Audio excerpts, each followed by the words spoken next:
are you doing? Congratulations on the people last Thursday. Oh, wasn't it amazing? Yeah. 184 people. Yeah.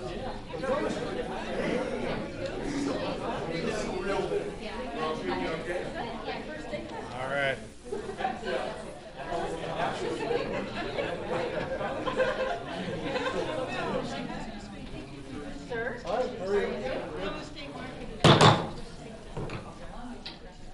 Hey, let's go ahead and get started. Let's get the party started.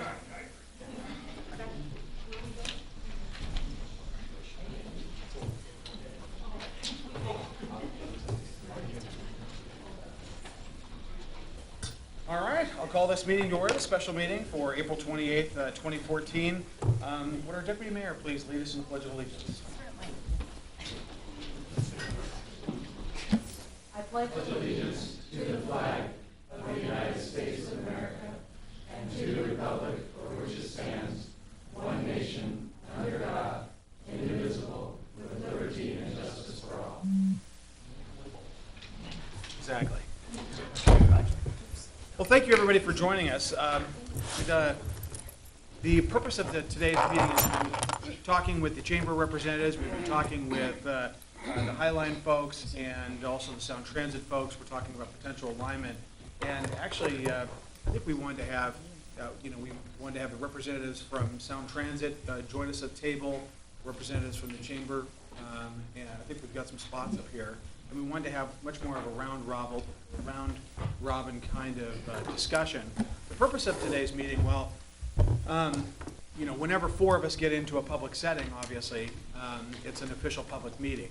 And especially since we're going to be here, could we have representatives of Highline and the Federal Way Chamber?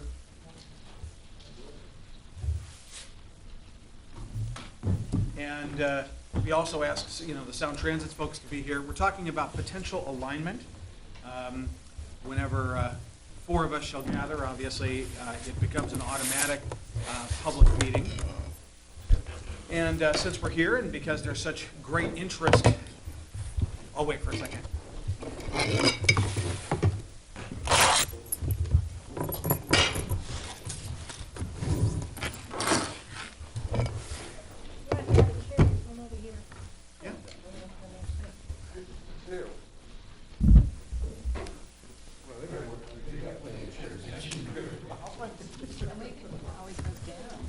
Yeah. We can move down if we need to. Make more room. Rudy's. You guys. Come on this end. Rudy? Go chair. Good. Okay. So this is going to be we're going to run this in a very informal way. What we wanted was a candid and frank discussion about alignment issues. And I think as we move forward, it's very important that Federal Way and this entire South County region speak with one voice. So there had been, my understanding, previous briefings with Sound Transit and the Chamber Board and Chamber representatives, and also that Sound Transit had sat down with one or two members of the City Council one by one, or sometimes in groups of two, and those occurred here.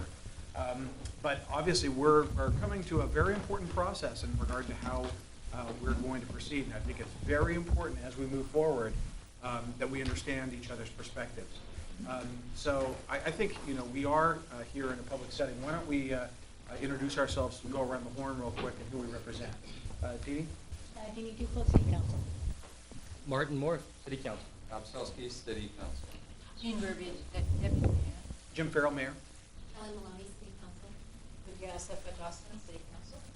Gordy Olson with the Fire Department and the Chamber. Lori Santa Maria, Chamber Board. Becky Martin, Chamber. Welcome.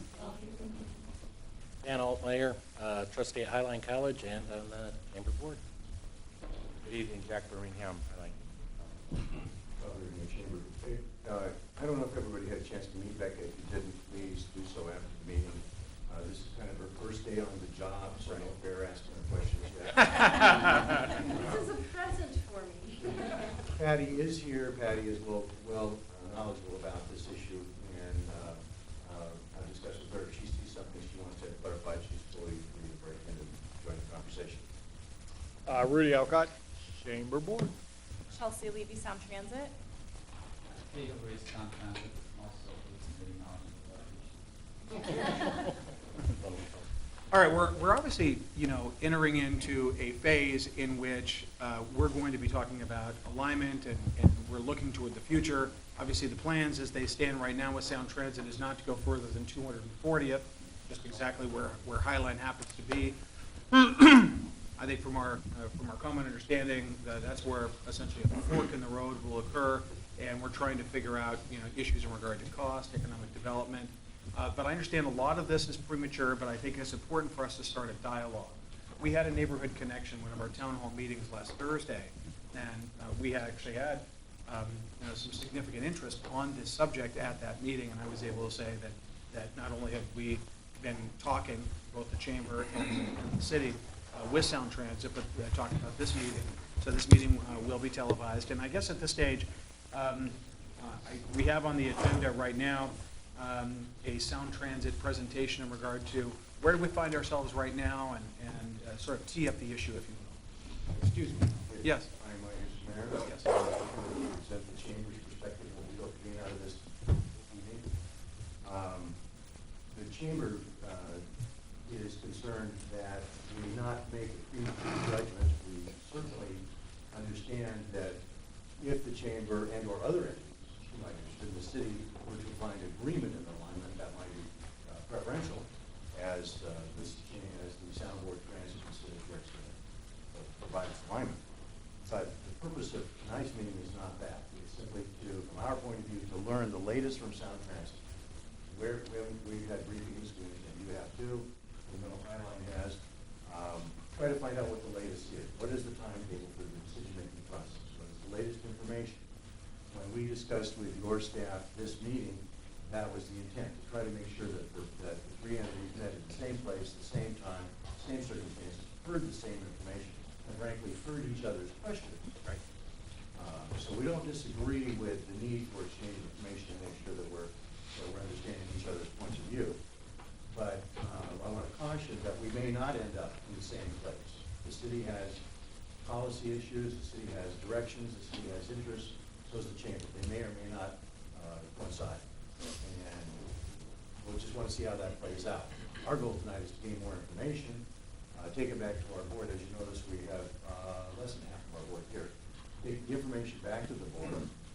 At some point, we may want to participate in Sound Transit, get additional information. We may want to get additional information from the city staff, because we're still in that information gathering mode. And so that's kind of what we wanted to do tonight.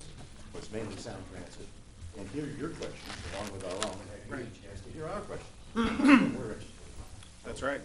And so actually I think that pretty much mirrors where we are all at. I think and I think Sound Transit would likely say that any sort of preference in regard to route, and when we preference to either I-5 designation or route versus 99, I think that's entirely premature. I think that we would mirror all those comments where, I'd like to thank the chamber actually for requesting this meeting and bringing us all together. So with that. If I could add one more item, please. You bet. The other thing, I don't know how long your staff presentation is, but I would almost suggest that it's your staff presentation, because you're probably heard all this. I would almost prefer having them come to our full board when we have a full board complement of 16 people, rather than a portion of them tonight. They've got a presentation, and now, we've got staff who've been working on this. I was just going to say, no, we haven't heard a staff presentation on this. We haven't discussed this in a long time, so I would prefer to hear that tonight, and then if you would like to request from the mayor that they come to your board, that would be something that you could do later on.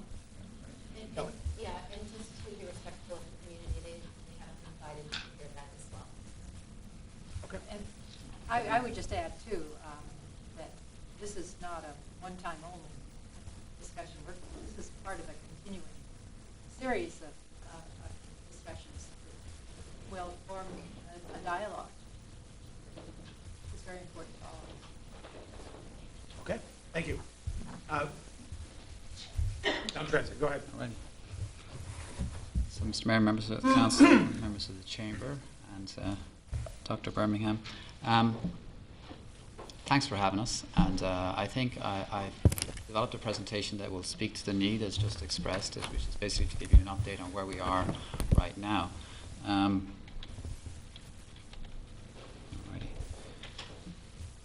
a lot of you have seen this sort of information before, and certainly it has been, can you hear me? Certainly it's been presented in previous briefings to the Council, to the Chamber, to Highline. But members of the public may not be familiar with some of this information, so I'll just go over it briefly. Essentially, the project starts at the Angle Lake Station in SeaTac at South 200th Street. That station is currently in construction, and we'll be extending or doing this draft EIS analysis work all the way down to the Federal Way Transit Centre. This shaded area on the screen in front of you extends down to 272nd Street. That's a reminder that that's what was approved by the voters in the ST2 plan back in 2008. Currently, we have construction funding to get us at least as far as Highline Community College. We're looking at alignments along I-5 in red and SR99, but I wanted to draw your attention, and a lot of you know this, but just make it very clear. We also have the possibility of going from I-5 to SR99 or from SR99 to I-5 in the Highline Community College area, which is the magnified area on that screen. So that's something to be aware of. It's not purely an alignment along I-5 all the way or along SR99 all the way. There's options to combine both of those alignments. We're looking at stations in the Kent Des Moines area around Highline. At the 272nd Street, that'll be either at Star Lake or at Redondo Park and Ride, and then in the vicinity of the Transit Centre in Federal Way. There's also a potential for additional stations along SR99 at 216th and 260th. That's something that came out of the alternatives analysis process that we went through last year, so that's something else to keep in mind. It's a bit of a difference between the alternatives. Reminder of the process. It started with alternatives analysis. That phase is now complete. We're now in the draft EIS stage. And after this, we'll move into the final EIS stage. We're moving towards our target of a record of decision, which we expect will be in 2016. So when we talk about this discussion being premature, certainly decisions are premature. We'll be building towards that decision date in 2016 when we complete the environmental process. It's 2 years from now or so. Just to step you through a little bit of that process to remind people, we started back in middle of 2012 with what we call early scoping public comment period. So before we did anything at all, we asked for people's opinions about alignments, station locations, environmental concerns that they would like us to look at. We did our alternatives analysis, and that phase is now completed as of middle of last year. We then started the draft EIS phase, which breaks down into these steps in front of you. Once again, we did another public comment period to start that off. We had presentations to councils, we had open houses here in Federal Way and up at Highline. And all of that information from the alternatives analysis process and from the public comment periods allowed the board to then identify alternatives that would be studied in the draft EIS. So we didn't just pick those draft EIS alternatives out of thin air. They were based on a year or so of work and public comments. We're now at the stage of developing the conceptual designs. So we're developing the engineering drawings so that we can conduct that engineering analysis, and that work has been going on for the last 6 months or so. And for the remainder of this year, through the end of 2014, we'll be doing the actual assessment of the environmental impacts. So our goal is by the end of this year, maybe just the start of next year, December, January timeframe, we hope to publish the draft EIS. That's when we'll actually have information to share with you. Once again, we'll do another public comment period at that time. We'll do briefings, we'll do council presentations, open houses, all of that information again. And then based again on all of the information in the draft EIS and based on all the input we receive from the public during the comment period, we'll identify a preferred alternative, which we expect will be right about this time next year, early 2015. After that, it's final EIS.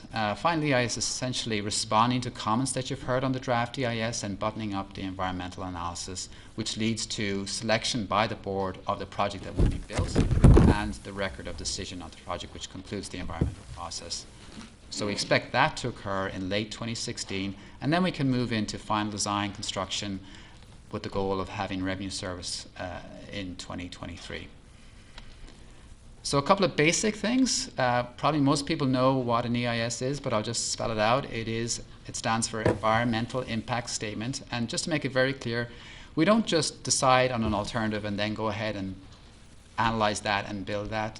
We have to look at a range of reasonable alternatives. That's what the EIS process is per federal and environmental law. So we look at a range of reasonable alternatives. We look at the impacts associated with all of those reasonable range of alternatives. And then we disclose all of those impacts in the environmental impact statement such that it can inform the decision-making process. So that it's a transparent process, it's obvious then to the community on what basis decision makers made their decision. It's all there presented in the EIS document. That's what an EIS process is about. It's to make the decision-making process clear and obvious to everybody. Another acronym you're going to see a lot is ROD, R-O-D, which stands for Record of Decision. That's what we're shooting for. It represents really the record of what was decided. It identifies the project that will actually be built.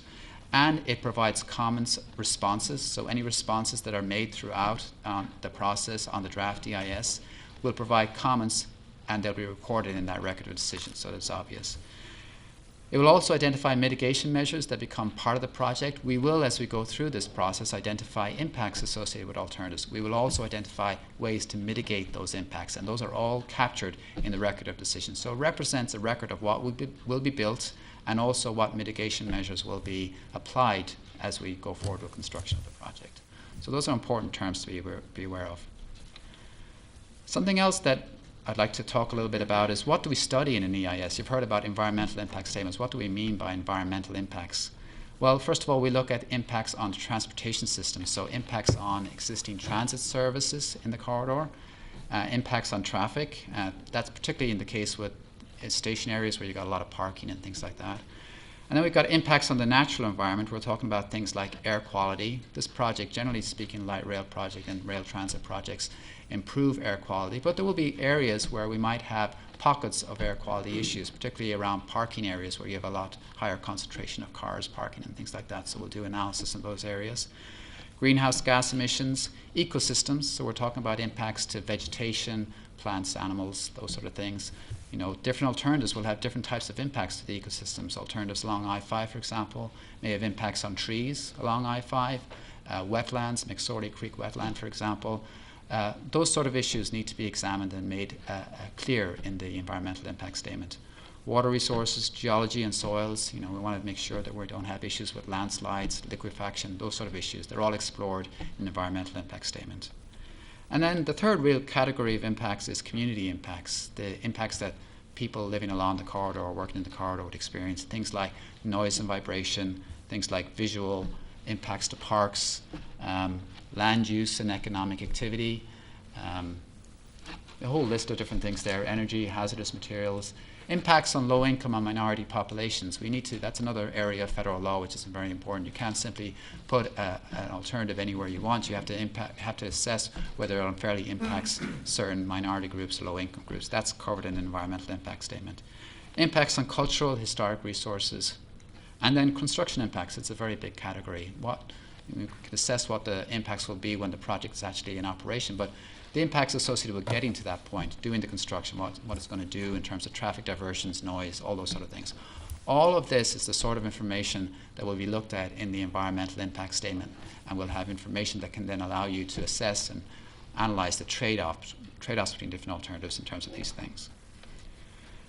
Other information will be available. Like I said, we will have conceptual designs of all of the different alternatives that we're looking at. We'll have alignments. We'll know a lot about the station layouts. We'll understand the parking. We'll understand the cost and performance of these alternatives. We'll know what the ridership differences are, cost differences, the differences in travel time. All of that will be contained in the EIS document. All the environmental effects, as I mentioned, I've shown 6 there with the icons, but there's, as you saw on the previous page, there are a lot more categories of environmental effects that are documented in the EIS. And transit-oriented development potential. I mean, sometimes that's the thing that people are most interested in, but it's only one of many factors. But it is something that we'll be spending a lot of time on, trying to understand if an alignment or a station is in one location or another. What does that mean in terms of economic development potential? Which alternatives offer the best economic development potential? So that's something else that will be available when we publish the draft EIS at the end of this year. I threw this slide in at the end. It's not quite captured in your packet, but I want to reiterate the fact that we're looking at a lot of different alternatives to this process. It's not simply a case of, is this alignment on I-5 or on SR99? There is certainly an SR99 alternative. There is an I-5 alternative. There's, as I mentioned, opportunities to go from SR99 to I-5 in the Highline Community College area, or to go just the opposite from I-5 to SR99. So there's really 4 build alternatives. And something else to be aware of is that it's not on any one of those alignments there are design options. There are actually 14 different design options. If you look along SR 99, it's perhaps a little bit hard to see, but you'll see the green line, which is essentially an elevated alignment in the median of SR 99, and that's one way to go down SR 99. But you'll see that really you can go down all the way along SR 99 without ever being in the median of SR 99. We've got design options that would be on the east or west side of SR 99 in various locations. We have options that are entrenched in certain areas that wouldn't be elevated, that you wouldn't see at all because they would be below grade. And same along I-5, there aren't as many variations, but there are design options in certain areas that you need to be aware of. So like I said, it's not a simple thing. There are many different alternatives and many different design options. All of them will be analyzed equally in the EIS, and the trade-offs between all of them will be made available in the information that's presented. So in terms of the steps, I think I've outlined this already, but our goal is to publish the draft EIS, present all of these different bits of information. We expect that will be at the end of this year, early next year. We'll present all of that information in councils, to our board, in public open houses, and then all of that input and all of that analysis will lead towards identifying the preferred alternative. And we'll, once again, like I said, we'll do a final EIS, and after that point in 2016, the board will select a project to build. A couple of things I just want to make you aware of. I know it's somewhat frustrating. We're certainly hearing it as we go out in the community and have our tabling events. People want to know, well, tell me what the impacts are. You know, I feel like, you know, the project might be near my house or my business. Are you going to take my property? We won't have that information for quite some time. As I said, it'll be the end of this year before we can really speak to those sort of issues. But I want to make it understood that there's things that people can be doing and that we're trying to facilitate now during the year, and this dialogue is part of that, is to try and get ready for the information that will be presented in the EIS. There are a lot of typical environmental concerns that we can talk about based on our experience in other projects. We have done briefings to council members, and council members have, for example, suggested that maybe we could talk about other projects that we've worked on and what our experience has been on those. And we put together a presentation which actually we presented to another city along the corridor a couple of weeks ago that really we're calling an EIS 101, Environmental Impact Statement 101, an education about what is in an EIS process and what you should be expecting in terms of the analysis and in terms of the mitigation. It covers a number of different areas. Noise, how do we assess noise impacts? How do we mitigate for noise impacts? We talked a little bit about that. Visual impacts, how do we assess what the visual effects are of different alternatives, and then what sort of mitigation would there be involved? Construction, how do we assess the effects on construction? What do we mean by assessing construction effects? There are a whole host of different construction effects. How do we get our arms around that? And then how do we mitigate for those effects? Acquisitions is obviously a big area. We probably will have some displacements with these different alternatives. Properties will need to be acquired. But when? When would we enter into that discussion process? When would we identify what properties need to be acquired? When would we know whether they're full acquisitions, partial acquisitions? When would we make offers to property owners? A lot of people, when they come to us in the public meetings and tabling events that we're having right now, they have this idea that the project is coming so soon that we'll be making them an offer next week. It's not like that. It's going to be 4 or 5 years before we really get into that acquisitions process. But part of our job now, during this period before the draft EIS, is to make people aware of what the timeline for these things really is, so they understand and start to feel more comfortable that they understand the timeline for this stuff. And so that's information that we make available. Economics, how do you assess economic impacts? Is it about estimating tax revenues? How do you assess future value of properties or future development potential? We can talk to that. And then environmental justice is a hugely important area, particularly at the federal level. Different alternatives will affect different communities. Some of them are low-income communities, some of them are minority impacts to minority communities. That's also part of analysis. How do we do that analysis, and what does it mean? So that's all information that we can talk about right now, not necessarily in relation to this project, because we haven't done the analysis for this project, but we can talk more generally about our experience in other projects and how that analysis is typically done and the typical mitigation measures. So I'd invite you, if you have the time available, perhaps in a council or session or perhaps in a study session such as this, to learn more about the EIS process in advance of actual publication. Another opportunity that you could take advantage of over the next year is tours. We had a tour a couple of weeks ago. We'll have a tour in another couple of weeks with city staff, electeds. I think we have at least 1 or 2 House representatives signed up for our next tour, which I think is May 16th, where we're going out and we're looking at the existing transit system. We get on and we ride the existing Central Link system from Mount Baker Light Rail Station down to the airport. So you can see what the light rail actually looks like in operation today. Many of you may have already ridden it, but some people may not have had an opportunity to. And then we also stop off and take a tour around the South 200 construction site. It's under development right now. It's very close to us, and it's a perfect time to see a project in construction, the same sort of construction that would occur in this area when the project is extended this far south. Right now we're in the perfect window to see that construction, and the last time we were out on site we actually saw some of the segments being lifted into place, which is a good thing to see. It's a good way to understand and get your head around what it really means to see construction going on in that area.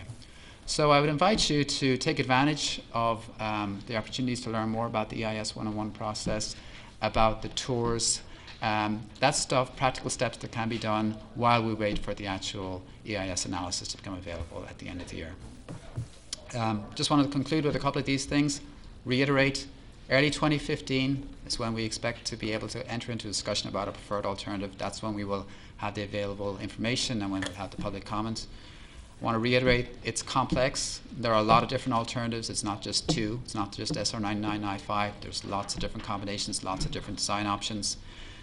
There's a lot of data. It's not just about economic development. It's not just about cost. It's not just about ridership. We have 35 different technical disciplines being worked on in our environmental impact statement. It's costing a lot of money. As you know, a lot of money was added to the budget to allow for this environmental work down to Federal Way. And we've got over 100 different technical experts working on this project. So all of that information will be available at the end of the year to help inform the process. And then the last thing is to take advantage of the tours and the opportunities to learn about the EIS process. That concludes my presentation. Are there any questions? 14 different design options. Is there somewhere we should go to look at those? That's information that will be available in the draft EIS. We could, there's a sketch up there of them, and I could get you that. I'm sorry, it's just something I threw in there this morning, so it's not in that handout. But we could talk you through some of the details of that, get you some schematics if you want to understand a bit more about those. Council? I'm sorry, and the date for that is? The draft EIS? Available is, again, what? We expect the draft EIS to be published at the end of the year. I don't want to commit to saying it's November or December or January yet, because there's a lot of reviews that have to happen. We have a federal review.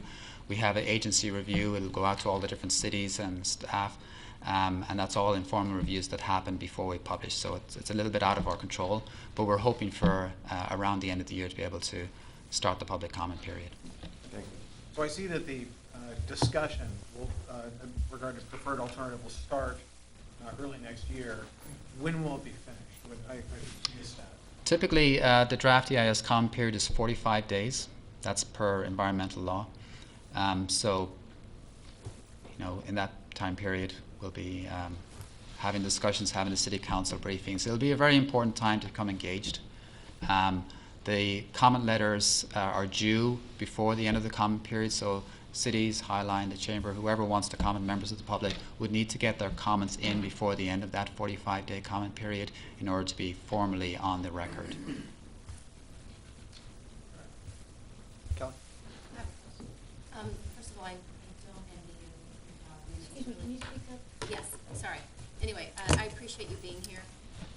You mentioned about the economic impacts, and it's hard to kind of assess what those could potentially be. But what about an area that is looking to create some sort of economic activity that for instance, for Federal Way, we're looking at doing a number of things in our downtown core, which if we start on those now and then we have Sound Transit come through the middle of it, could really, number one, if we're able to start on it, could really set us back quite a bit. Or if potential investors know that there's the potential for Sound Transit to come through, they may not want to invest in the city. So how do we kind of weigh all of that with everything else that's going on? Have you had situations like that? Well, I think it's a really good question, and it's a question we get quite a lot.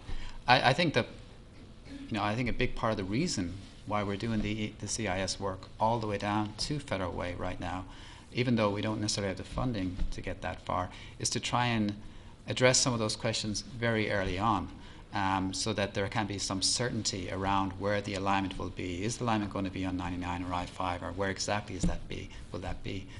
Well in advance of when developments, would actually need to take place.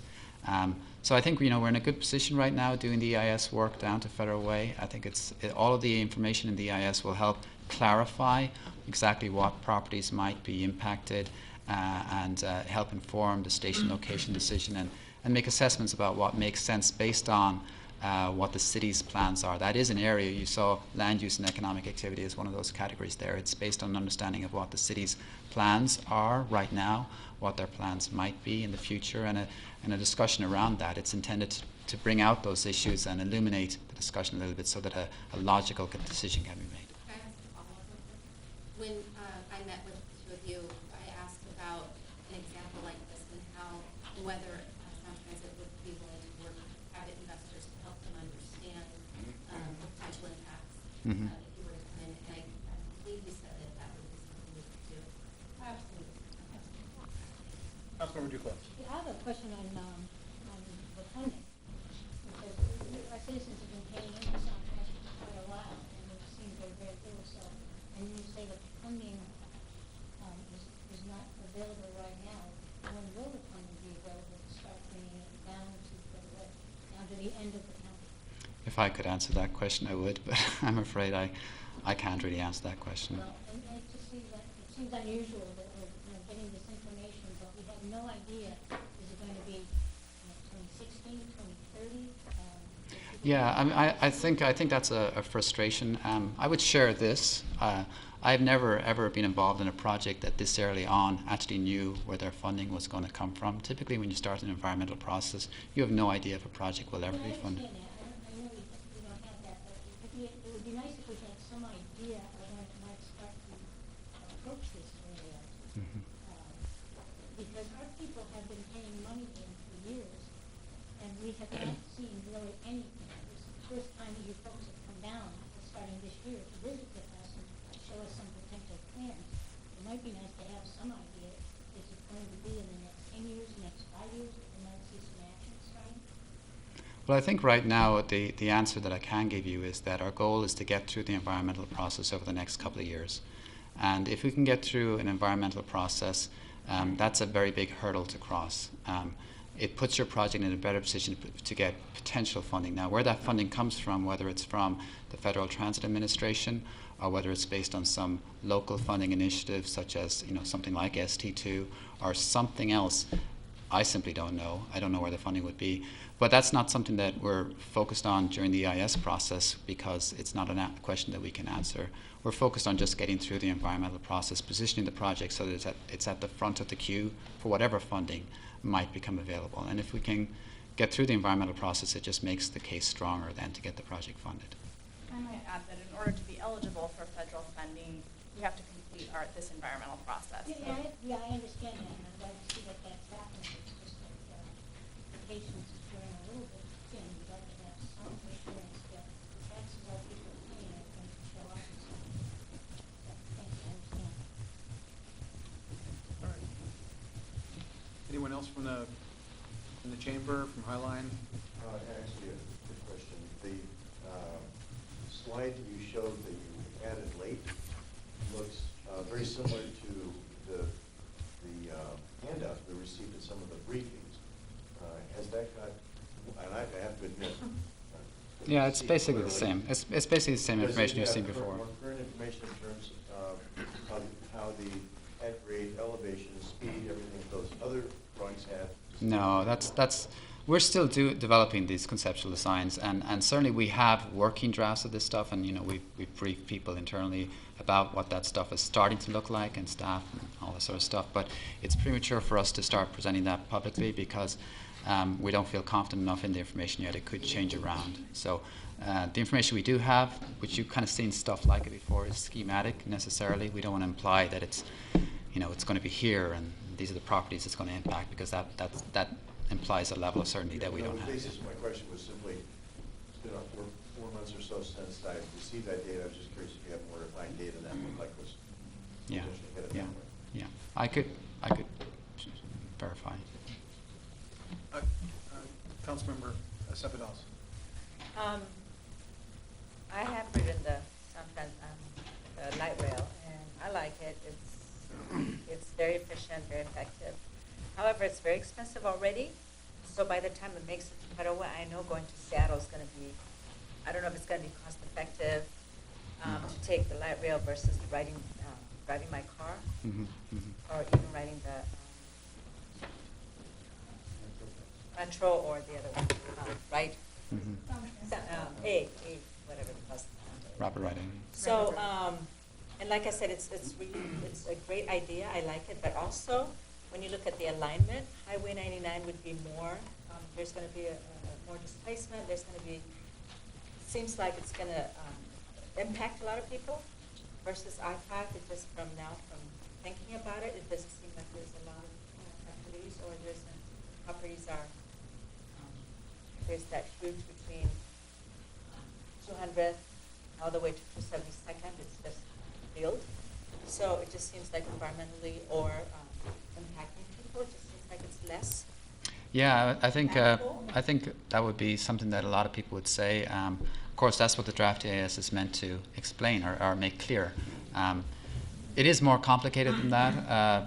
You know, when we're doing our analysis of I-5, for example, it's not just simply a case of looking at what is there now, but also the future plans for I-5. I-5 will be expanded due to the 509 project in the future. It's a project that's not funded, but has been, you know, there's been a hope that it will be funded at some time in the future. So we have to allow for that expansion and then allow for the light rail guideway. And so a lot of the space that you see there right now won't actually be there if the highway were to be expanded. And then there would be impacts to properties potentially, impacts to, you know, various other resources along there. And that's what the EIS is meant to show, make it clear. These are what the displacement will be. So it becomes more than just a sense of, I think this is more or less impactful, but it's based on actual numbers, counting up the number of acquisitions and so on. And would there be like a survey from the general public? Of what their opinions? We do estimates of ridership. During the comment period, people often express what their preferences are based on what they're seeing in the data, and generally we keep a tally of that.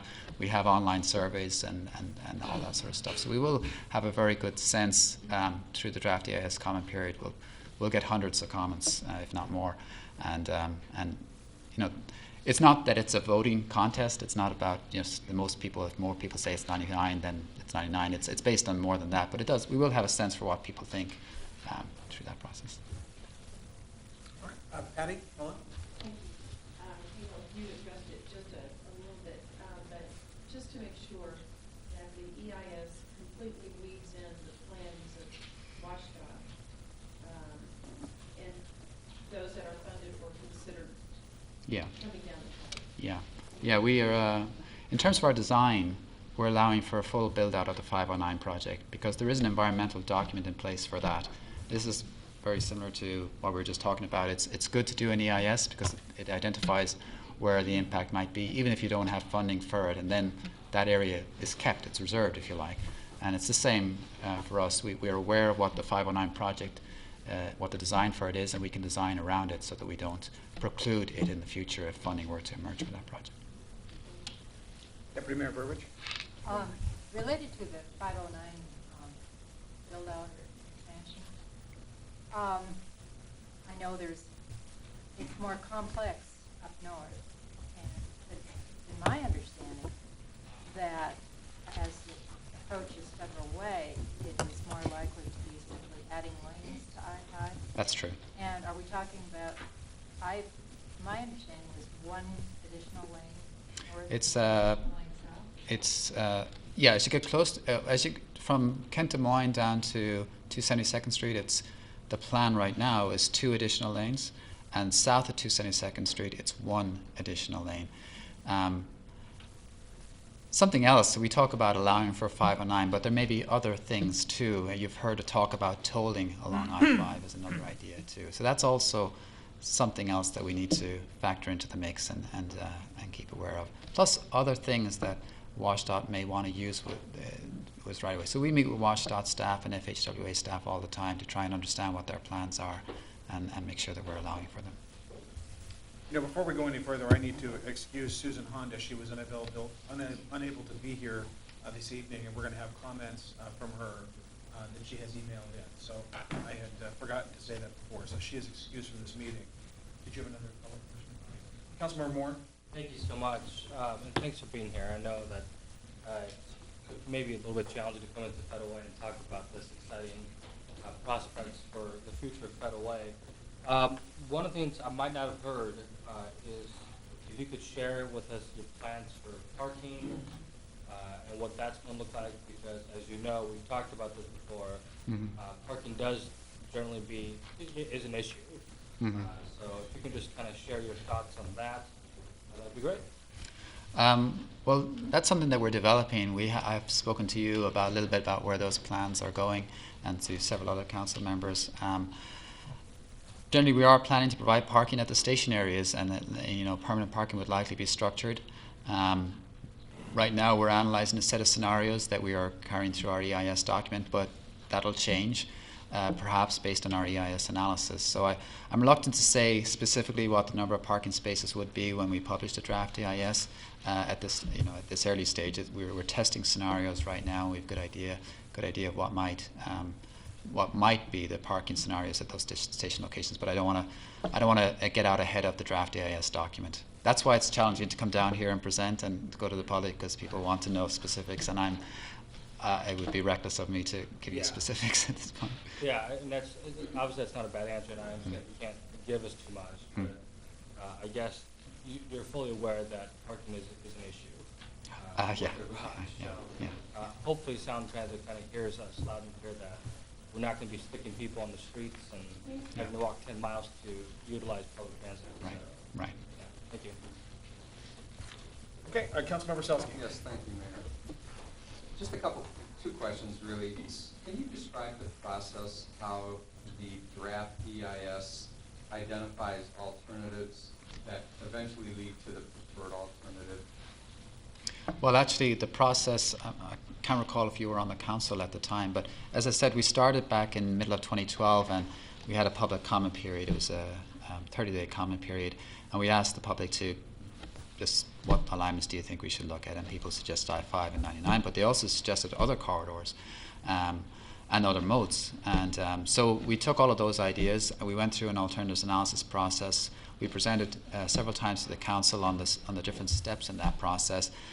And then from that emerged a few alternatives that were represented in that schematic that you've kind of seen in different ways before, of what we should look at in the draft EIS, at least from an analysis perspective.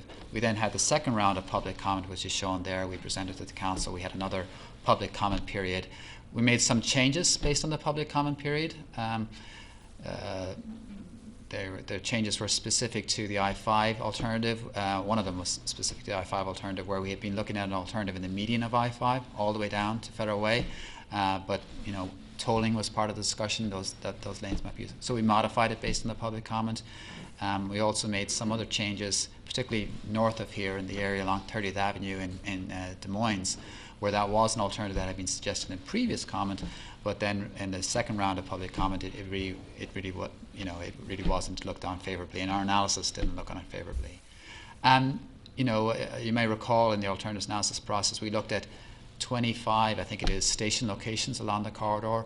We whittled those down to a lot, just the ones that you now see.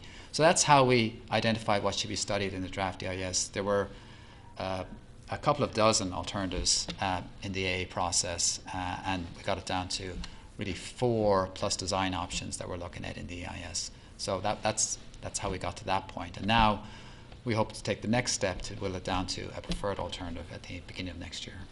Okay, and that's a board decision. Yes. Eventually winds up making this ROD. Right. At that point. And then just one other question. I'm concerned, and we might have talked about this in our little meeting, and if there's been any more thought to this. I know this is way off in the future, but one of the things I was concerned about is Councilmember Maloney already mentioned, how this comes into the city and eventually, hopefully, continues to point south from here, by Tacoma or whatever, and making sure that there's a good way for this to get through Federal Way, route through the city again. And so anyway, I know that's way off in the future, but No, I mean, it's something we're thinking about now because of what you say. We don't want to put the station in a place that you really can't extend from. The plan is ultimately to extend down to Tacoma. So, we have a number of different station alternatives that will be looked at in the EIS and presented in the draft EIS. They all have to be able to facilitate an extension further south, but there'll be different trade-offs associated with how where exactly it's positioned. So. okay, great, thanks. President Birmingham. Yeah, thank you for your presentation. I know we've had an opportunity to discuss things before. I guess I'm interested in the people part more than the other part. And while I'm wildly enthusiastic about the idea of being able to go from Federal Way to Seattle, I'm more interested in the impact and the opportunity to move people on the south end. So when you look at economic or environmental impact, how do you factor that judgment in?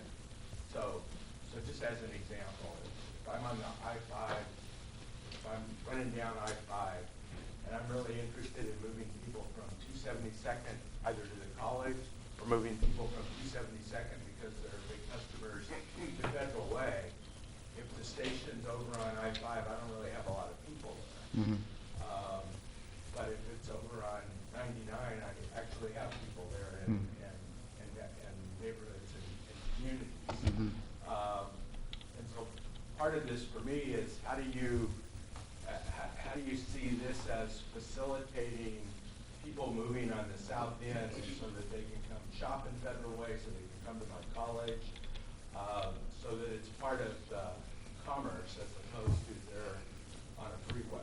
Mm-hmm. And I guess I'm trying to understand how that gets factored in, not just as economic development or along the transit, but in terms of the outcome. Mm-hmm. Because when I heard you say, and maybe this was just my bias in my ear, but when I heard you say that one of the things you look at is potentially impacting disadvantage or people with less voice, and I guess I heard that more in terms of putting a noisy station next to them as opposed to marginalizing them because they don't have access to the transit. Mm-hmm. So I guess that's my question. How do you factor those things in terms of our network? Because there's a little bit of me that worries this is really about getting from point A to Seattle or from point B to Seattle, and I'm really interested in the network and opportunity it provides in the south end for us that not only drives economic development where there's an opportunity where the stations may be in that, but also it leads to more business in Federal Way because people actually come from the communities and use it, and it leads to more folks coming to my campus because they can actually get there. Oh, that's a complex question. I mean, there's a lot of different measures that are going to be in the EIS. There will be things like ridership. So we do have estimates of, based on PSRC projections of population and employment around in the corridor, which looks towards 2035, 20-year time frame of where the population and employment centers will be and what the development will be in those areas. That information then feeds into our ridership model, which leads to estimates of what the ridership would be at different stations. And hopefully, when we do the analysis, we'll start to see a little bit of that come out as a result of that modeling effort. So stations, as you mentioned, stations along I-5 perhaps, if they don't have a lot of employment or populations around them, would have lower ridership. It would be captured in that number. Whereas perhaps, and I'm not saying this is the case, the station along SR99, if it has more population or employment centers in proximity to the station, more activity centers, it would be reflected in a higher ridership number. So we will have station boardings for every single station, and there are 21 or 22 different station locations that ultimately we'll have analyzed. So you'll capture it a little bit in that. I think another area, obviously we'll have travel time between stations, so you'll know the travel time trade-offs between an I-5 alignment or an SR99 alignment. In terms of things like economic activity, we will have our assessment of economic activity in the EIS itself. It is one of the categories that we analyze in terms of what is the impacts on tax revenue and so on to do with the city. But I think one of the things that we are pretty excited about doing for this corridor, and I'm not catching the right slide right now. I don't know. is our assessment of transit-oriented development potential, which is, I think you're aware, an area of much greater concern for the Sound Transit Board than perhaps it was in the past. It's an evolving area. It's a bigger topic now than it was, say, 10 years ago or 15 years ago. We will have, I think, a fairly sophisticated, fairly rigorous analysis of transit-oriented development potential. I hope it'll be kind of the leading edge of how this stuff is done. I'm pretty excited about the way it's going right now, which I hope, too, will start to get to answer some of those questions. And they're hard questions to answer. They're not like necessarily one single measure, but they involve balancing a lot of different things. And some of it is quantitative, and some of it is qualitative. But we'll present all the rationale for why we've come up with certain assessments of really what station locations make sense, what alignments make sense. We have a few basic decisions that we need to make when this draft EIS is published that the board needs to make, but all of us will have input into. It's going to be questions of, is the alignment, for example, on 99 or I-5, and is, in different areas that might be a different answer. We have to make decisions about how many stations we have.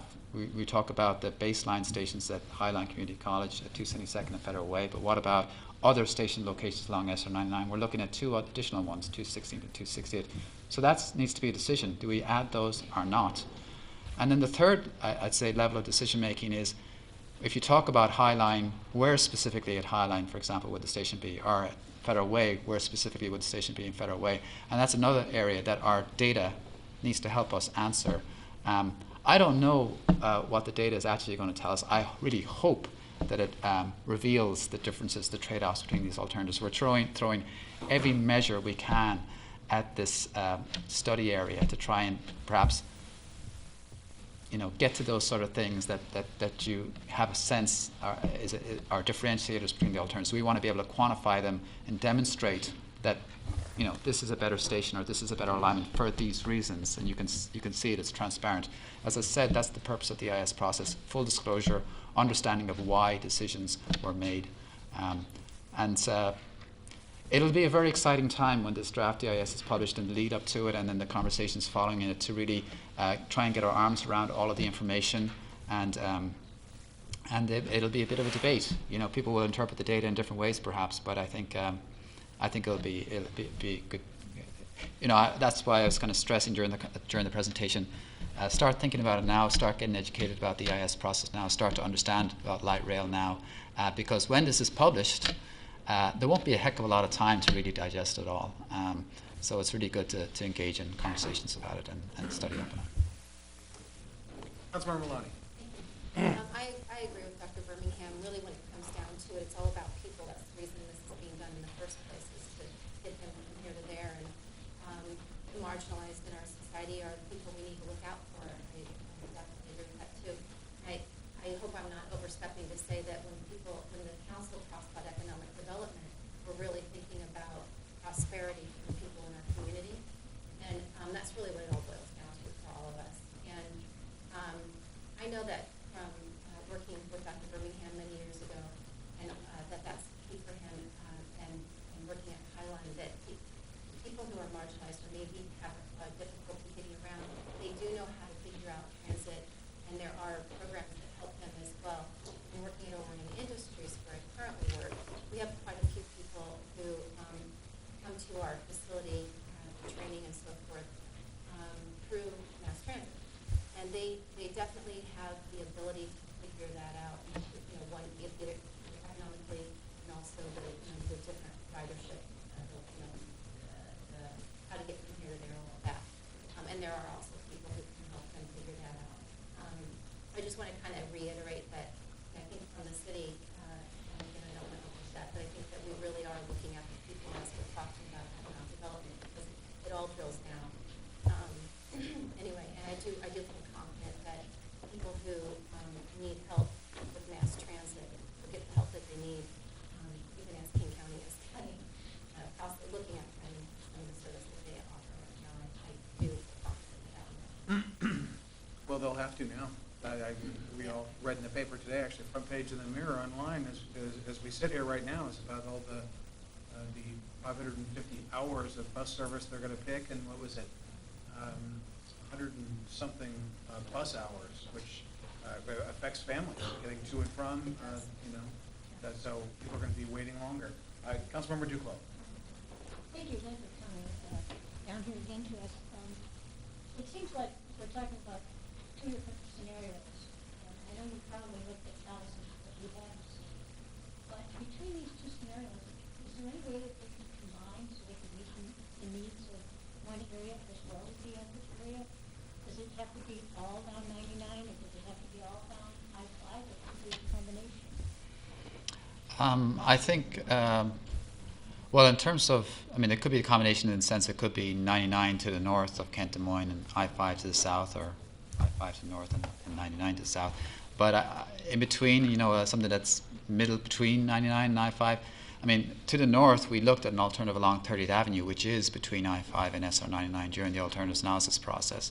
That is a corridor that's there, kind of between the two. But it is a residential area. It's in that particular area, it's high density residential. There simply wasn't the room to put in a light rail alignment through that area without having a lot of impacts, and so that was one of the alternatives that we screened out early on.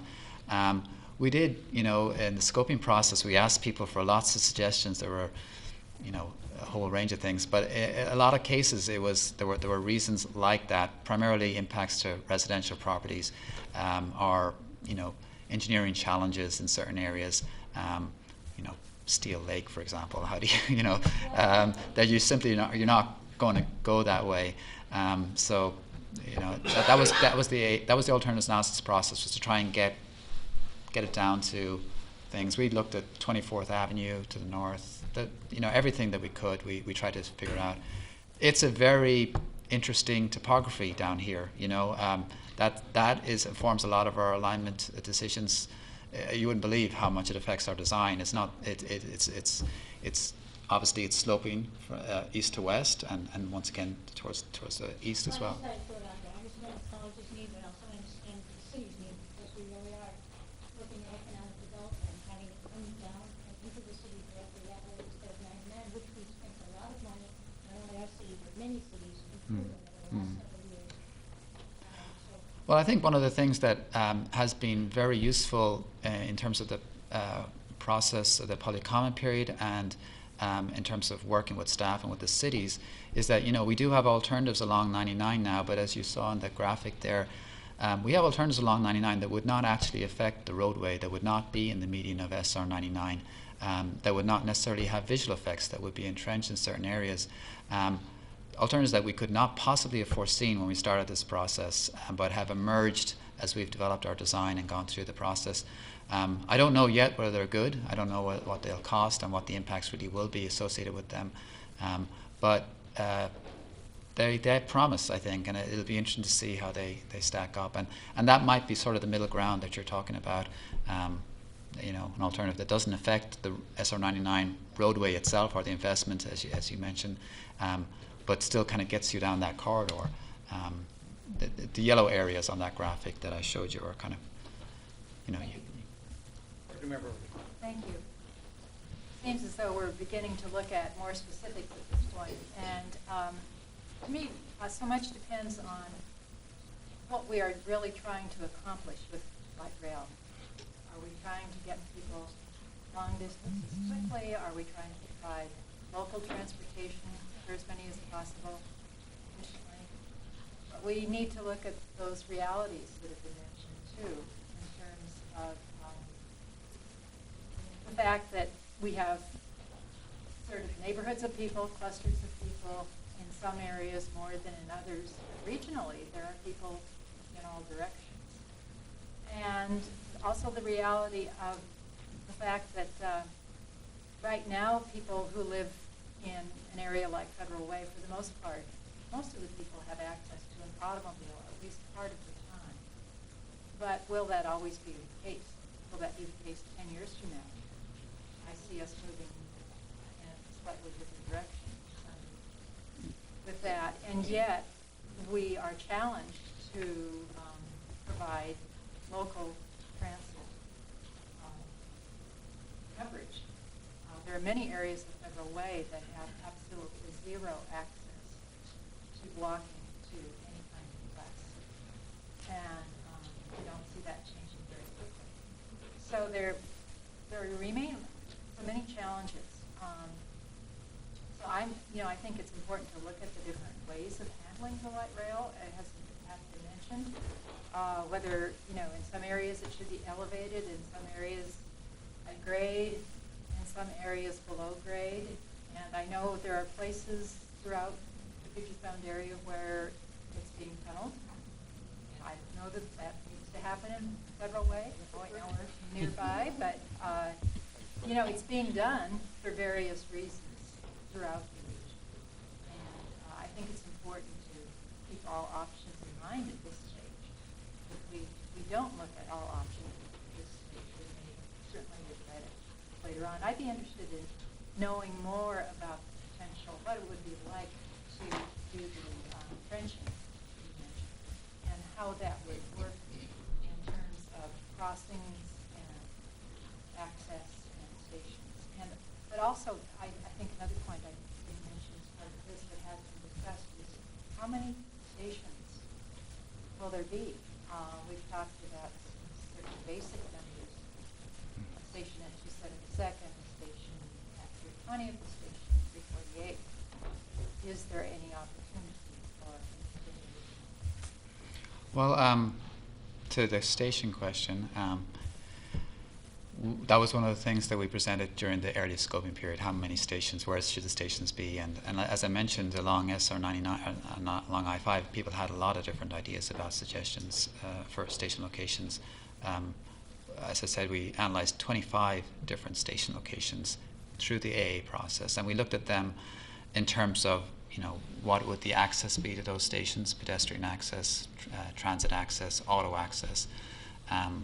We looked at them in terms of their development potential around those station locations. Are they areas where you would have a station? Is there population around there? Is there employment around there? Activity centers around there?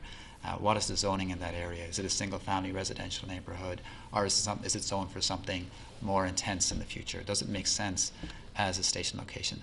Our analysis in the alternatives analysis process included looking at stations at 216th and 260th, which did make it into the EIS, the draft EIS analysis.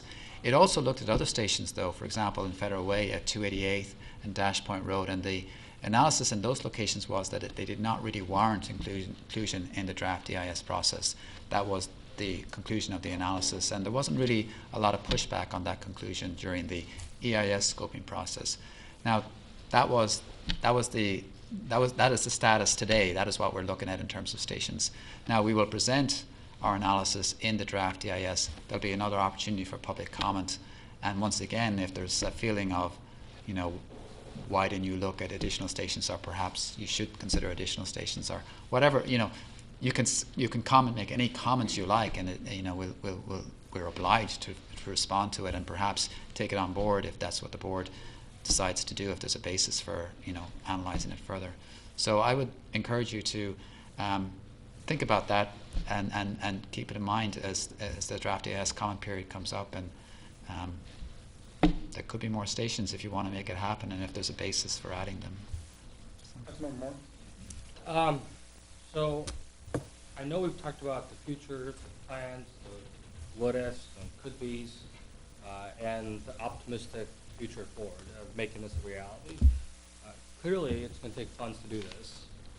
And wondered what's the future plans to seek funds, and is there any ideas of Sound Transit going to the voters and asking for funds? And if that's the case,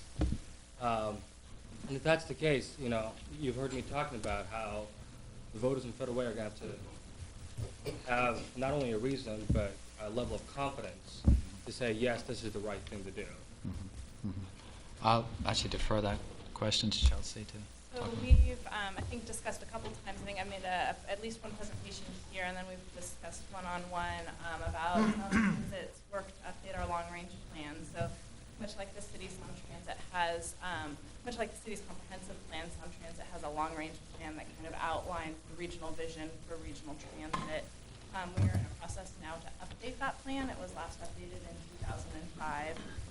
And so similar actually to this environmental process, we had a scoping period earlier this year, in 2013, where we asked for public comment, took lots of feedback on what should be considered as we update our long-range plan, and we're now studying that, all of those ideas, as well as the plans and policies that are in our current plan. So we are creating an environmental document, it's a supplemental environmental impact statement, as well as the update to our plan, both of which will be completed towards the end of this year. And I say all of that really to illustrate that, so our long-range plan is the foundation document that we use to put together a proposal to the voter, like Sound Transit 2. So the Sound Transit Board has directed Sound Transit to update our long-range plan so that we could go to the ballot with a package of projects as early as 2016. They haven't said we will go to the ballot then, but we are doing the background work to be prepared to do that by 2016. I might also add that we need additional taxing authority from the state legislature. So as part of this long-range plan update, as well as the package of projects, we will need to seek authority from the state legislature as part of the process. Thank you.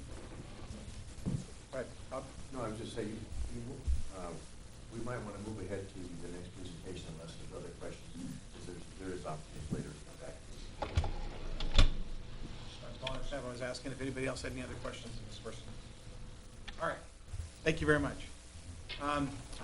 City staff, Rick Perez.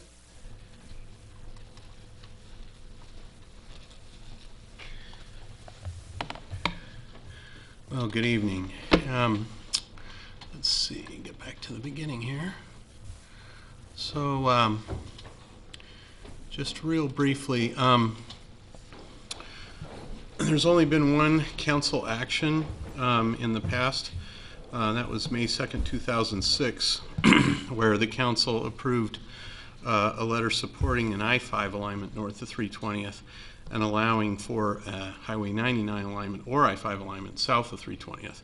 And that was developed in conjunction with the chamber at that time. Actually, about a week before, there was a joint meeting held here where we talked about that, and that was the consensus at the time.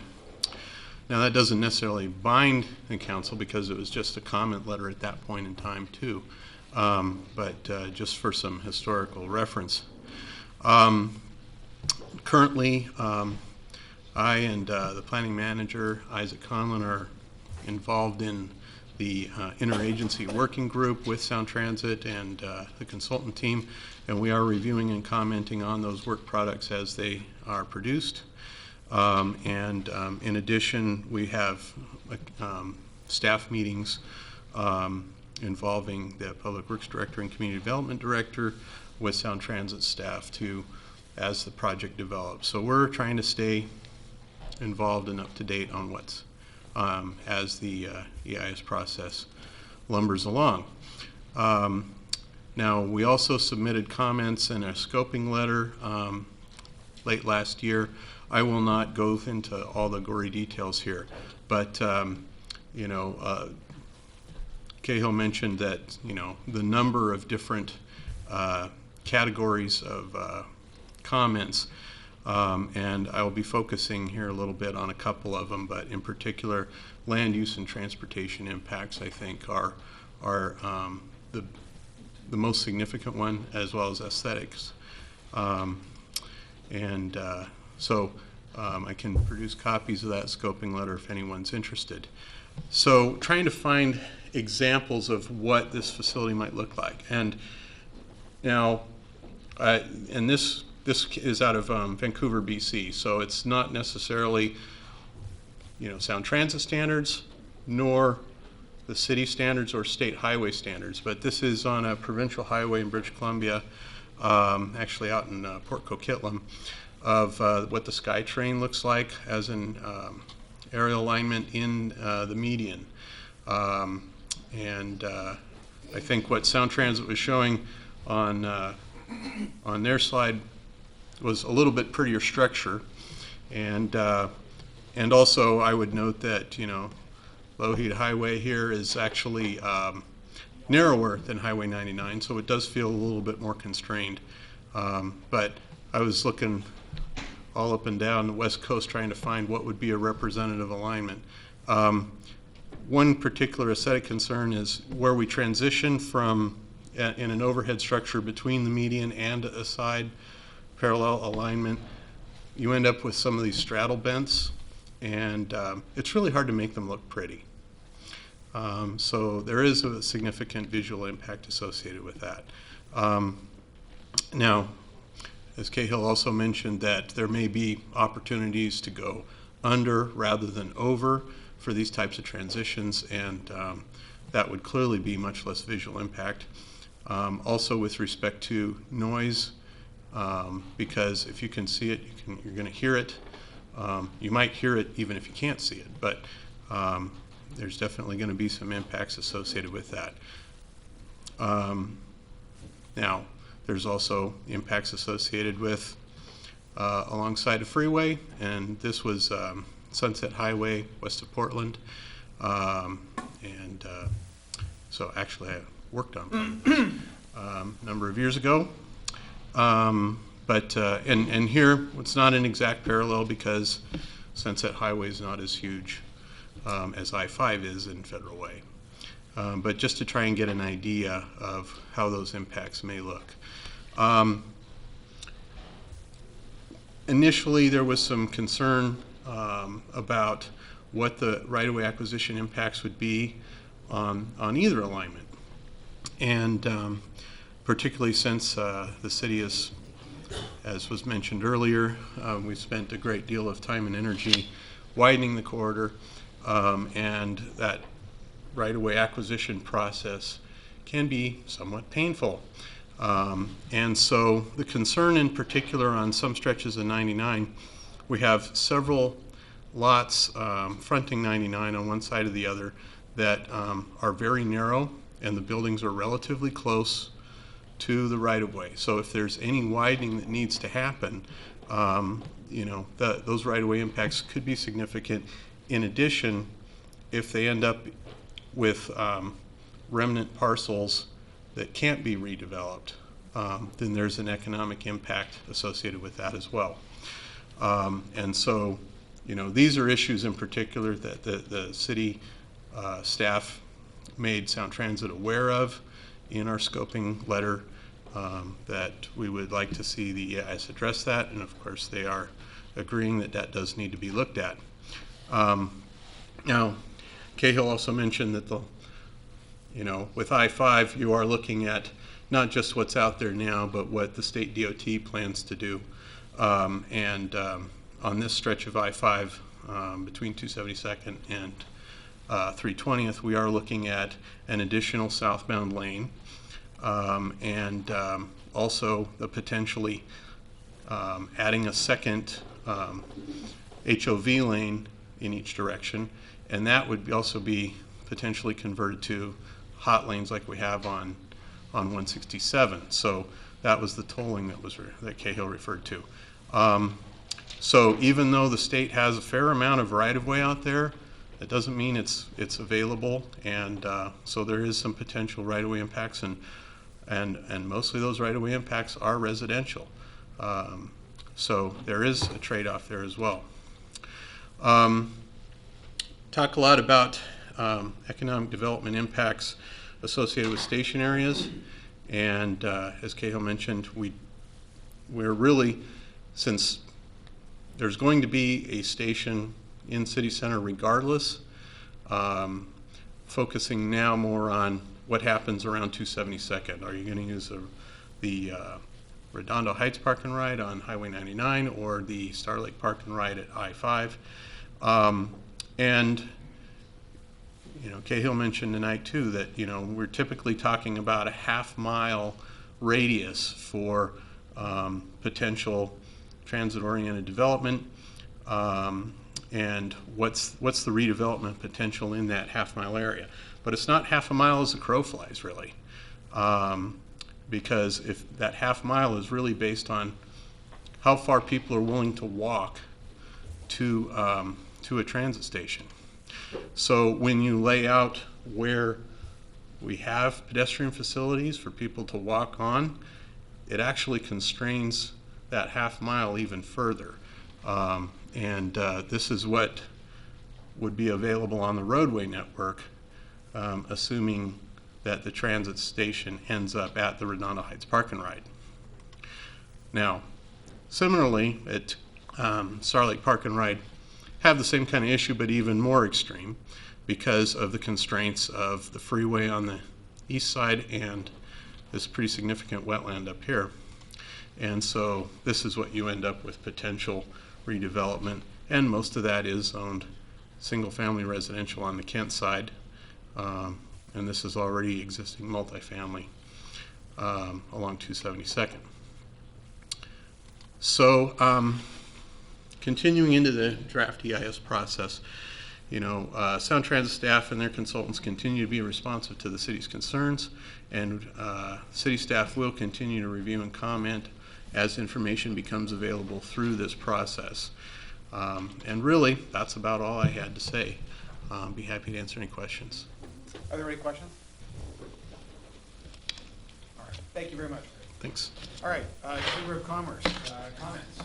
We have a few, yes. First of all,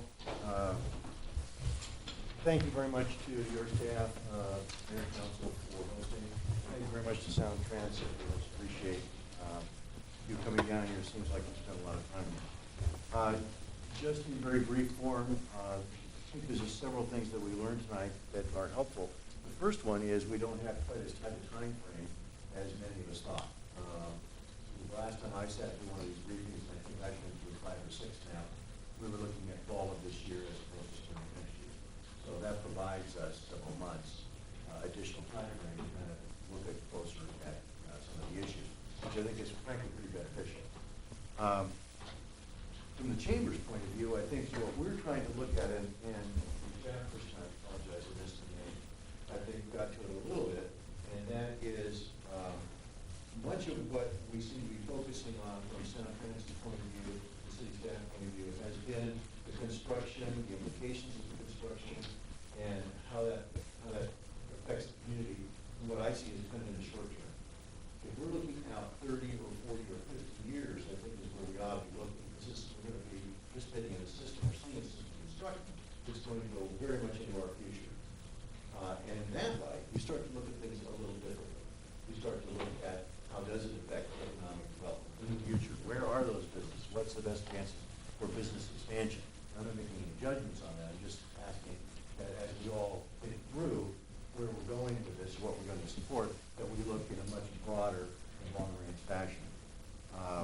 Because if you do that, then you start worrying not just about moving people from, as President Birmingham mentioned, from Seattle to Federal Way or Federal Way to Seattle. You start thinking about it in terms of moving shoppers, students, and you start thinking about moving potential employees, because there will be additional economic development, whichever. So think about that in the future. That's something that kind of dawned on me as we've gone through this. Additionally, I was one of the things I had heard significantly from all the cities, or many of the cities, was this concern about projects that have already been done on 99, disrupting that, having spent public money to make that more attractive, more functional, that we would lose that. It's the first time I've heard the Sound Transit representative say, no, that may not be as big a problem as we initially thought. That might be salvaged. So I think those are some of the things that are helpful to having this discussion this evening. And I'll certainly ask any other chamber members who want to make any other additional comments. But those are kind of the things that I want to leave for future thought. Question. 2006, a letter went forward 8 years ago. Gene, you were certainly on the board. Any other? Do you recall just from what the sense of the council was at the time as to why the alignment was preferred along 99 versus I-5? Speed, cost, and diminished economic development, especially.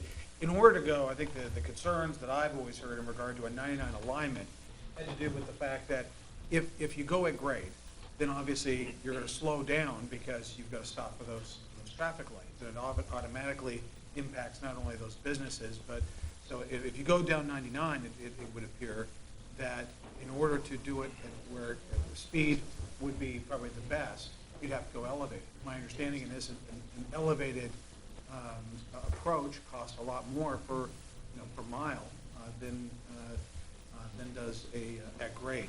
The other issue is obviously, I think we are really talking about two different things. What is the purpose of this? I mean, if I took the bus every day for 10 years from Federal Way to Seattle. The question is, are we trying to get people 5 miles down the road, or are we trying to get people, people who live in Federal Way and want to take this to get to Seattle or to get to somewhere just shy of that to their job? And so the other thing is actually, just as a side note, since I've taken office in January, I've had 2 different developers sitting in my office with my chief of staff talk about potential investment in the order of $300 million if one thing was in place, and that's light rail in our downtown, coming down I-5. And so, those 2 things are a big deal. And I really perks up my ears when I hear that about getting people and consumers down the road. But I actually think that the concern about a 99 alignment is that even if it's economic development driven, you're not going to have any along the way between stations.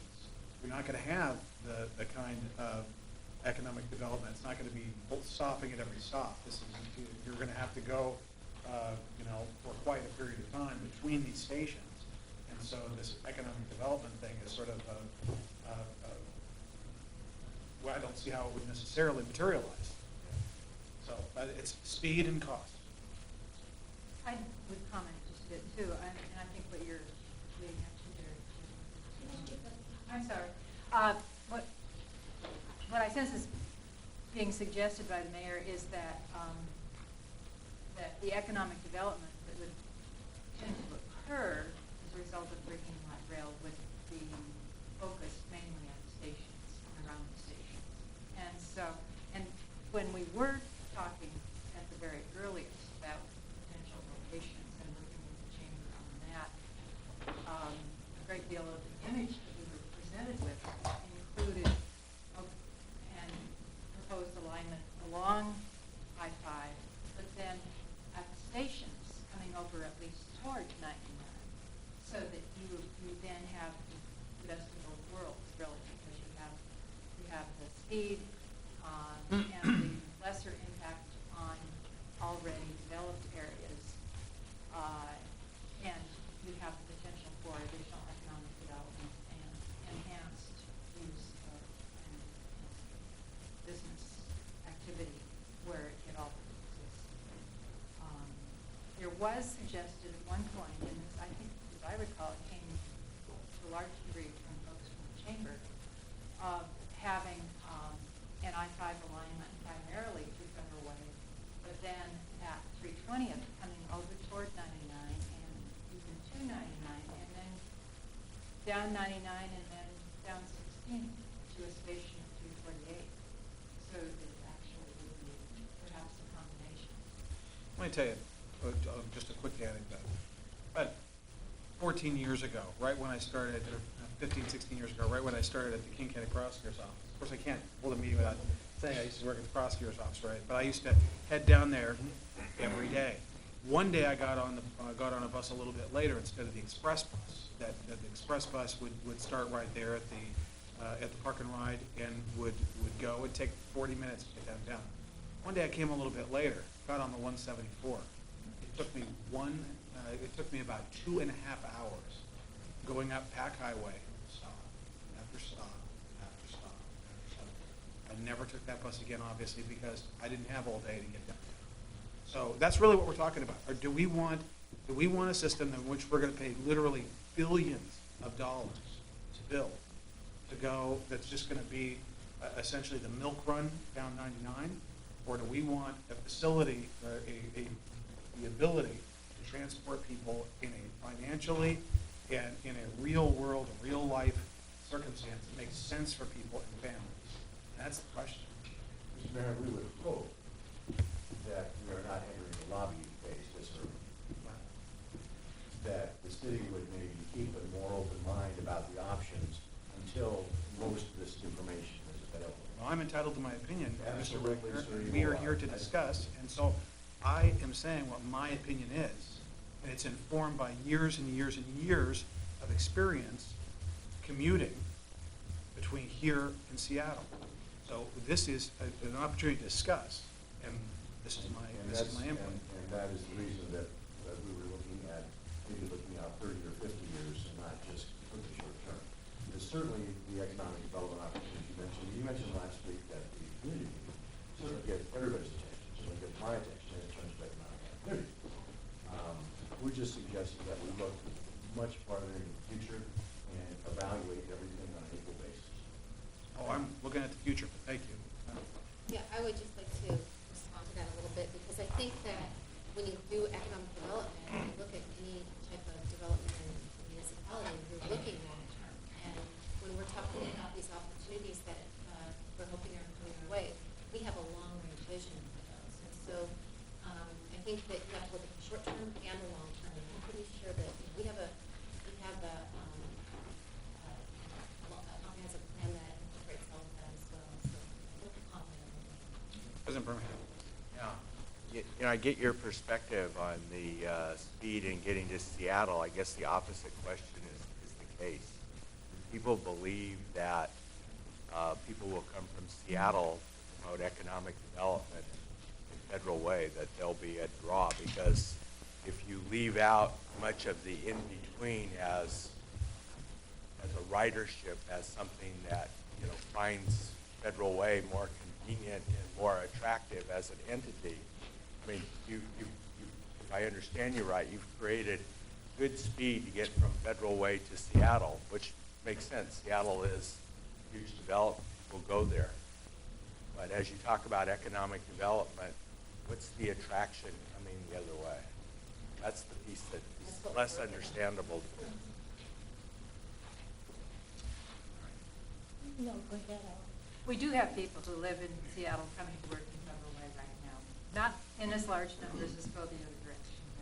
But no, I think these are all important considerations. Absolutely. Well, and I certainly understand that. I mean, my dog in this fight, so to speak, is really, I want a station near the college because we are a destination. You know, we get several thousand people actually come to the college each day, and a whole lot of them come from the south end as well. And so, creating an opportunity for them to get there is important.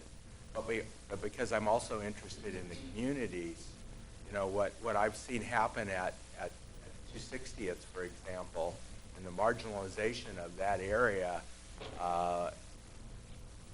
I get worried that at 272nd, the same thing could happen over time as poverty seems to move south, unless there's some impetus for local economic development.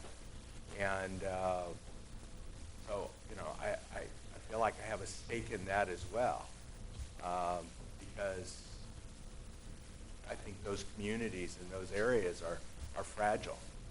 And without things that are going to drive their development, it's pretty easy to marginalize them by going around them. But no matter what, it's planning on coming down to 240th right now. ST2 has pulled back from 272nd where it was going to stop. And so you guys are guaranteed to stop. My understanding But is. it's where it's going to be aligned to, because Exactly. this has to do with that. And, you know, just, we right. talked about the milk run, Mr. Mayor. Both alignments have the same number of stops. And it's 2 between here and Angle Lake. The question is, are there additional or supplemental stops that we find money for from some way to pay? But both of them, the primary, have the exact same number of steps. Well, but you see, when you go a grade alignment along 99. These are all things that'll be identified. I'm sorry, I was in the middle of speaking. When you go down 99 at grade, you have to stop for traffic. If you get, there is no traffic on I-5 that would force a ST train to stop.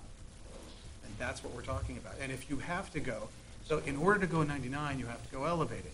In order to go elevated, you increase your cost per mile greatly.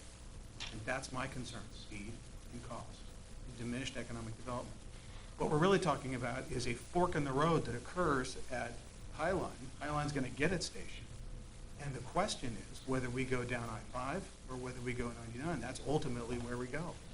But it has tremendous impacts for this community and the people that live in it. And the other alternative, of course, as Cahill said, is there are also options for entrenchment as well.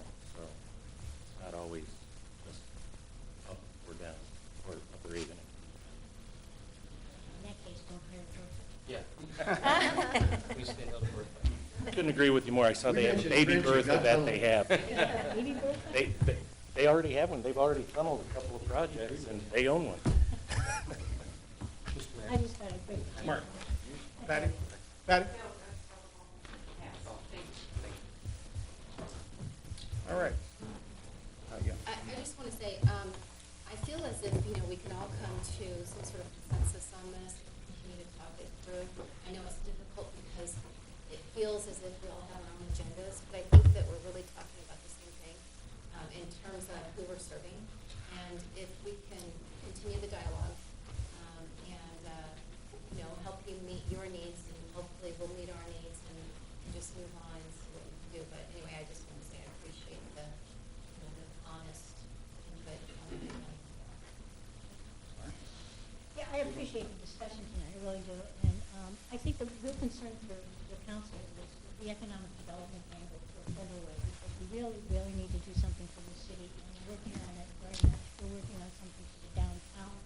I want to get more people in and out of the downtown. But as I look at these plans, I wonder if there isn't a compromise situation that meets everybody's needs that we really haven't thought of yet. And sometimes out of the dialogue, somebody will go home and be at 3 o'clock in the morning, wake up and say, oh, what about such and such? I never thought about that. So I don't want to close the discussion on anything. And I appreciate all the work that you folks have been doing, and I do pity you sometimes when you have to sit through all these. But I think it's worthwhile for us to keep the dialogue open and talking, but also keeping things moving along, because I don't want to be dead and buried before this thing gets going. Deputy Mayor Burke. Thank you. I certainly appreciate what Councilmember Dufault has just said, and also everyone else who has expressed viewpoints and perspectives today. While it's important to keep the long range in perspective, and the fact that this is we're kind of still at the beginning stages of this dialogue, I do think it's important for people to express opinions, because otherwise we could be at this just talking in generalities way too long. And I think it's important for Cahill and Chelsea to hear those specifics so that they can be incorporating them as they go through this planning process. That's one more. President Birmingham. Yeah, I was just going to add in, so, in my interest, partly because I'm interested in the regional transit piece, I'm also interested in what happens south of 320 and the idea that there are stations along the way. But I mean, if you look at your own argument, I suppose you end up with people in Tacoma saying, geez, it makes a whole lot more sense to get to Tacoma and forget about this other stuff. And, I think the internal part on the south end of Federal Way, as you talk about, gee, where would you like stations, and how do you get people to facilitate being customers and supporting economic development? Do they end up being on I-5 south of Federal Way as well? And for me, that's the advantage of the 99 route, is you get people on both ends of that. And I think there are economic development advantages to Federal Way's downtown core in that regard. So I'm not just thinking what happens between me at the college, where we're at, and Federal Way, but I'm thinking about sort of how as we get to the south end, how do I also get to the south end of Federal Way? Because those are students that come to my college as well. Thanks, Jeff. Patty? Yeah, and I'm sorry, I will go ahead and offer this. Is that anytime a developer comes to me and says,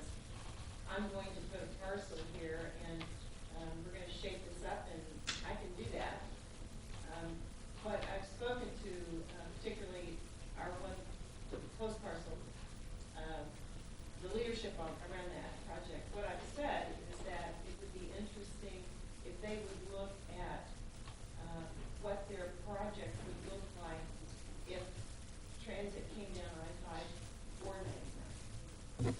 So asking the developer to keep an open mind and be prepared for either decision, rather than letting the developer drive that. So just you never know, but helping them to remember that the success of their project is weighted in how it actually works. Thanks, Patty. Next time that comes up, I will. Councilmember Moore. Thank you, Mr. Mayor. Yeah, I also want to just echo some of the words that have been mentioned today, and some of the thoughts that have been mentioned. But before I do that, I do want to concur with the mayor's comments earlier in terms of being able to get on and move quickly to the destination that you need to go to. And having also been a rider in public transit, I think that's really, I think it's a very valid point, and I certainly appreciate hearing that. That's important to business individuals and working professionals that are trying to get to point A to point B in a timely manner and feel they're having an efficient day or start to their day or end of their day. Moving forward, I do want to say thank you to all the parties that are here, including staff and whatnot.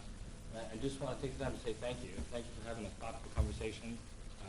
There's certainly a lot that I'm walking away with, and certainly look forward to the continuing of the collaboration to find that smart plan for future growth for Federal Way and for regional cities and neighborhoods. So, and I appreciate what you've mentioned, President Birmingham, about populations that may get underserved or may get sidetracked. So that's, I think that's very important, and that speaks very closely to my heart, because we need to look out for the underdogs. So just want to say thank you, and certainly look forward to continuing to listen. Anyone else? All right. Thank you very much. We've got folks here from the public. Anybody else from the public would like to say anything? All right. Thank you, everybody. I'd like to thank the Chamber for their leadership in asking for this meeting, and also for Highline for participating and being at the table. I really appreciate it. Yeah. Those of you who have not met Becca, please introduce yourself. All right. This meeting is adjourned. Mayor Phil? Thank you.